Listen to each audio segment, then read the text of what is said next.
I used to work at a small real estate office on the edge of town. It was nothing fancy, just a strip mall place with old carpets, buzzing fluorescent lights, and a break room that always smelled like burnt coffee. Being the youngest employee, I got stuck with the closing shift most nights. At first, I didn't mind. It was quiet, even peaceful, until the night the phone rang. It was a little after 10. I was just gathering my papers, getting ready to lock up, when my cell phone buzzed on the desk.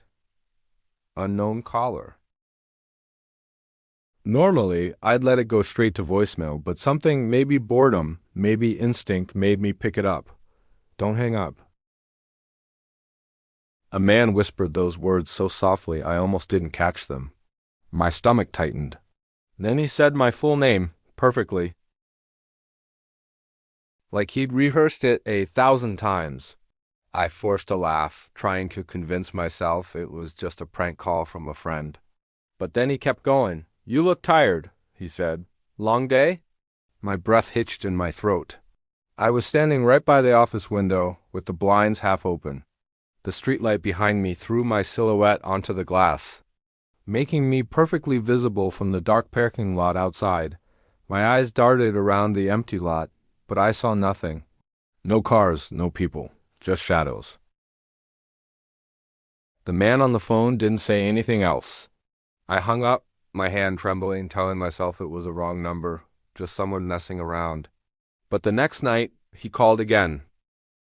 Same time. This time, he described exactly what I was wearing. "Blue sweater today," he said calmly. "Nice."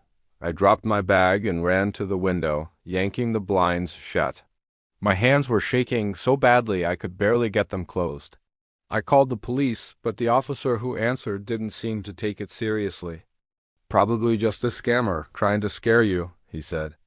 "Block the number. Stay aware of your surroundings." "Block the number?" How do you block someone who knows where you work, what you're wearing, and that you're all alone? The calls escalated over the next week. He knew what I ate for lunch. He knew who I spoke to during the day. He'd repeat phrases back to me that I'd said just hours earlier. He even described my commute home, what stoplights I hit, which lane I drove in, when I stopped for gas. The details were so specific. It felt like he was sitting in the car right next to me. One night, I finally found the courage to ask him, "What do you want from me?"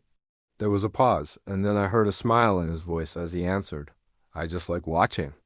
That was it for me. I quit the job the very next day. I'd packed up my apartment, changed my number, and even got a completely new phone. I told myself it was over, that I'd escaped. For 2 months, it was. No calls, no strange feelings, no sense of being watched. I finally started to relax, to breathe again. Until the night I moved into my new place.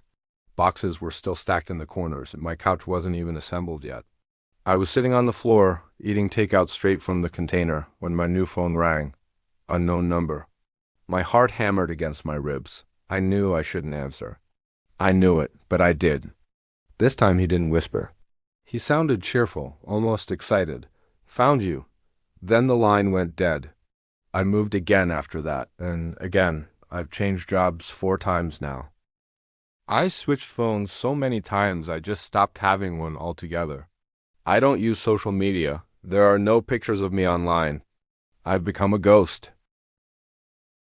But every so often, I'll see an unknown caller flash on a friend's screen when I'm nearby, and my blood runs cold. Sometimes, when I walk down the street at night, I can feel eyes on the back of my neck.